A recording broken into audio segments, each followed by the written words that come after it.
Hey guys, it's Lance at Mac Sound Solutions, and today, for the hell of it, I'm going to install Monterey on a backup SSD. I first used Carbon Copy Cloner. I have 11.6 installed, not 11.6.1, but just 11.6 with Opencore version 0.7.3 version 2. It's important. I don't think you should use 7.4 yet, as there's been some rebooting issues into other systems.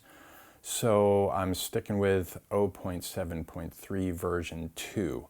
And the first thing you have to do, aside from backing up your system, which you should always do if you're going to mess around like this, is and I'm going to be installing Monterey on the backup. So I have two backups. I have my real backup, and then I'm just use a dedicated SSD to clone my system. I boot it up into that system. It's running fine now in the background here. And the next thing you want to do is in the Opencore config playlist, you want to enable the VMM flag. So here I am launching Clover Configurator. I'm mounting my EFI that has my Opencore package already installed, and I'm going to go mount the partition. So I'm scrolling down to my system drive that has Opencore installed on it, and then you click on Mount Partition, just double checking I'm mounting the right one, and put in my password, and then the EFI will mount on my desktop. Now, because I have 3 monitors, it's actually mounting on the other screen. So you're not going to see my EFI folder, but regardless, you go into the EFI folder, you open that up. Oh, I've tried to bring it over, but no, it's going to pop back over to the other monitor. So now that I've opened it though, I go into the EFI folder and I go to the Opencore folder, and those popped open for some reason, and I'm going to go to config playlist, the one on the bottom, not the .efi, but .playlist. I almost clicked on the wrong one. And then you're going to scroll down and find, and I'm using BB Edit, which is free, but you can also just use the regular text edit, but you don't get those nice numbers on the left. You can use Apple's text edit to edit your config playlist as well. So I'm going to scroll down and find the spot that I have to change to enable the VMM flag. So here is the spot, line 251. It says SMBIOS mask, or whatever that is, and below it is that long string of A's. So you want it to be exactly the same as the line above it, and you want to replace the A with a capital C. And once you do that, you're going to go over and hit save. So it saves it. If you closed it without saving, it would revert back probably. So I'm going to close it, and then I'm going to reopen it just to make sure that it was in there properly. And that letter C has to be exactly in the right place. So you've got 1, 2, 3, 4, 5, 6, 7 A's after the C. So it looks good.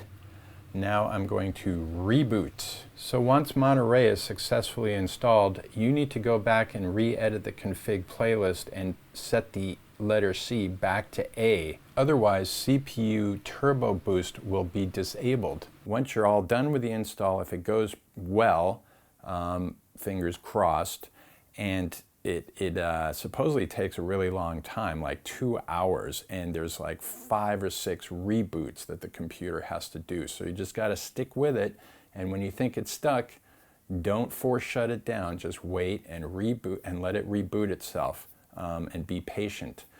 So I'm not going to film the whole install process, but after I'm done, if I'm successful, or even if I'm not, I will tell you what happened and how many reboots it took and how long it took. Wish me luck, and I'll see you on the other side. Okay, I had one scary moment where it looked like it was booting into my actual main system drive. I'm not really sure because I wasn't paying attention and it rebooted. The Opencore boot picker came up. It looked like it selected my regular system drive and I'm like, oh no, it's going to install it on that. But then it rebooted again. That might have just been a little firmware thing. I don't know what it was. Then it rebooted again and it picked the correct drive and continued the install. And as you can see, I have Monterey running on my 5.1 Mac Pro. The first thing I noticed right away is Bluetooth does not work. Hopefully there's going to be a fix for that. I have the old Bluetooth original card, but I was like, what if I just plug in my trackpad wire, with the lightning cable? And lo and behold, she works. So that was a workaround. And I also had a mouse, little wireless gaming mouse that I use that does not use Bluetooth, and that worked also. So that's pretty cool.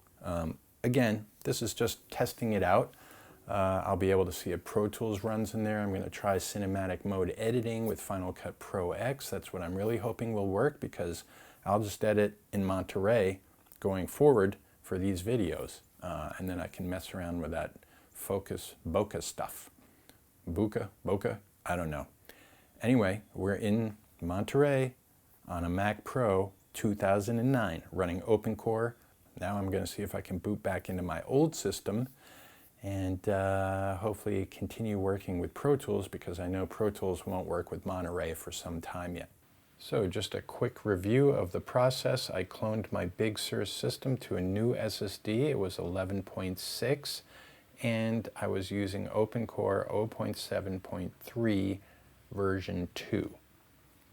Then I turned off the VMM flag in Opencore config playlist.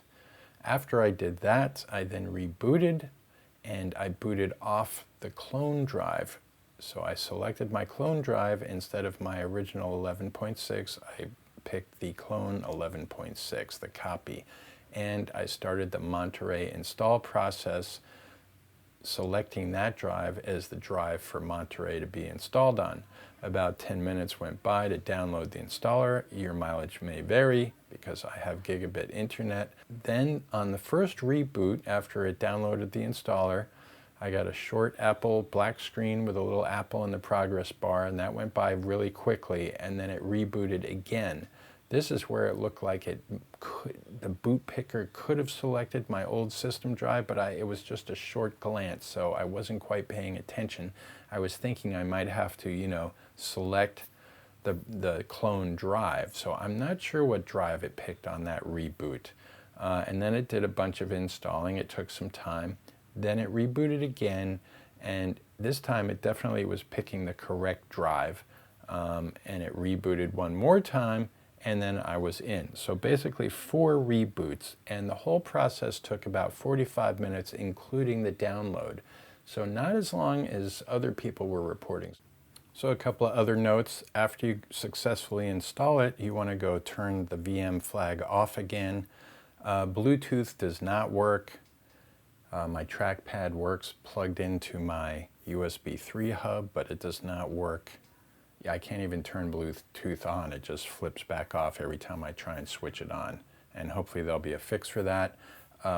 It's the legacy Bluetooth. It's not the newer cards, but I heard the newer cards also don't work. And that also Wi-Fi does not work, but Ethernet does, and I don't use Wi-Fi. I don't even have a Wi-Fi card in my Mac Pro. So I'm hardwired, and my video card works very nicely. My RX 5700 XT, running my 3 monitors, working nicely in Final Cut. I edited this in Final Cut, as I said before. All seems good. I will try Pro Tools next, even though I know it's not supported, but can't hurt to give it a spin. Okay, thanks for watching. Please subscribe to my channel, and I'll see you on the next Mac Sound Solutions video.